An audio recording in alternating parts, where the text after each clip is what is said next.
Hello guys, this is fruit slice photography tutorial. First we need fruits. Oh no, we don't have it. So let's buy some from Happyfresh. Yes, this is a collaboration between me and Happyfresh featuring baby Lyra.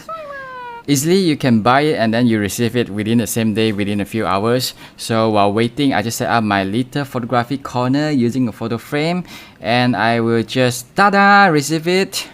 And you see they nicely wrap my eggs, and I cut my fruits into slices and put it on top, and I use a mirror to reflect the light so that it's like backlit so that I can see the fruit pops, and I shoot it using my phone here.